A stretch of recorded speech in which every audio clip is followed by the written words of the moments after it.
Again, I'm just on the banks of the Boulogne River here in St George. Now the river has actually come up very slightly overnight, probably only a couple of centimetres.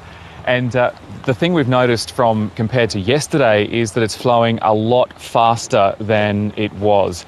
A lot of water moving through the area. At the moment it's at about 13.93 metres. It's expected to peak at about 14 metres. It was due yesterday, but now the Bureau's revised that to say probably today or maybe even into tomorrow. But it's not going to rise that significantly. Only slow rises are expected through the day. So that's some good news, but authorities are worried about a weir upstream from St George.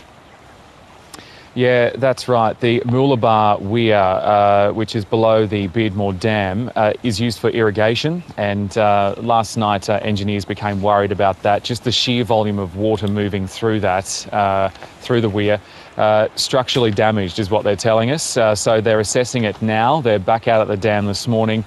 They went out at first light to have another check of the dam. The weir, I should say.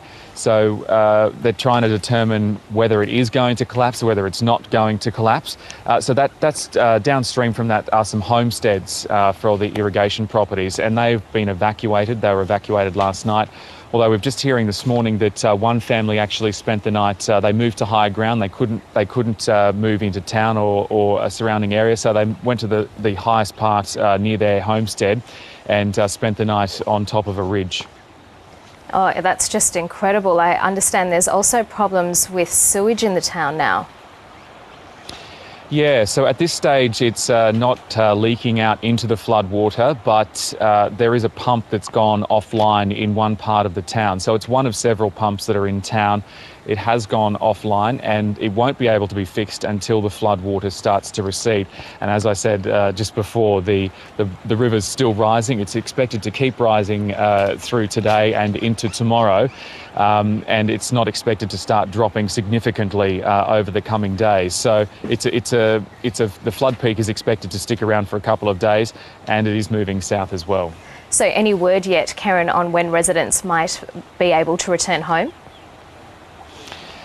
Yesterday we were told it could be up to a week before residents return home. Authorities are saying today that as soon as they get that sewage pump running and the floodwaters are low enough, they'll be able to get people in.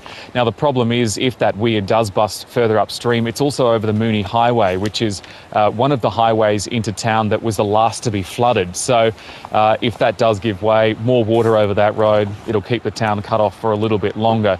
So at this stage, we're probably still looking at another couple of days before people can return to their homes. So they'll have to ride it out wherever they went, families' places, friends' places, Dalby, or even some in Brisbane.